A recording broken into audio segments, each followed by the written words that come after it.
Welcome. In this video, I'm going to show you how to write your own functions in R. I'm using RStudio as my interface, and you can see my desktop here in RStudio. Let's start out by writing my function in a script file. If you don't have an open blank script file, you can always go to File, New, RScript. I like to write them in a script file, A, because I have a record of it, and B, it allows me to edit and change things easier. I'm going to do a function that's going to calculate a confidence interval for variance. I'll call it var.interval. And I'll say equals function. That's the command to R that I'm going to write a function. And I need to give it the arguments. I'm going to accept some kind of data frame or vector of data. I also need a confidence level. One of the nice things about R is I can give it a default value. I'll use a default value of 0.95. But what I've told R is that I am expecting two things, a data set and then a confidence level. And if they don't get the confidence level, it should be 0.95. Now I typed in the brace, and of course RStudio gives me both the sides, the right and the left brace. And this is where I'm going to write my script for calculating the confidence interval.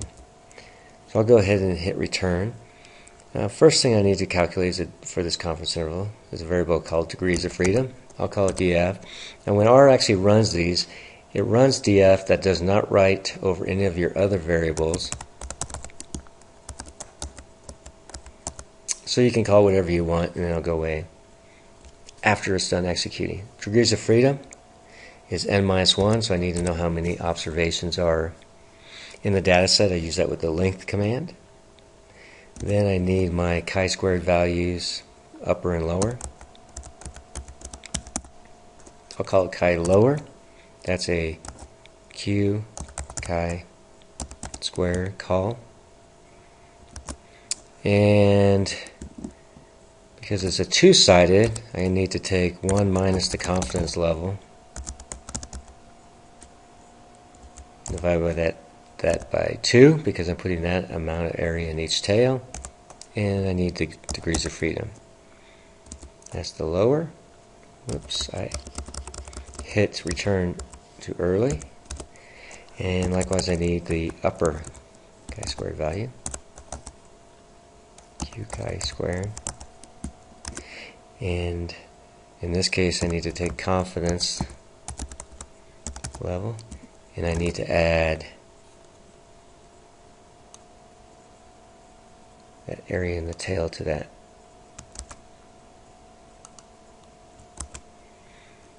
And degrees of freedom. That's my upper and lower. And finally, I need to calculate the variance. This is the sample variance. So I have everything I need for a confidence interval.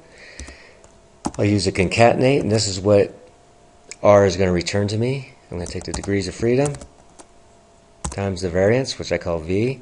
And for the lower confidence bound, I need to divide by the larger chi-squared value. And for the upper degrees of freedom times V divided by the smaller chi-squared value. To execute this and get it to store in R, I'll highlight it, select Run. Over here you can see the function in the upper right hand pane, the workspace. If you want to edit it, you can edit it in a notepad text editor. And now it's in R for you to use. I have a data set called repair time, and I'm going to use the variable new. And there's my 95% confidence interval for repair time new. If I wanted to change the confidence level,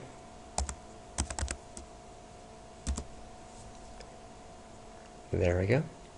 And that's how you write a function in R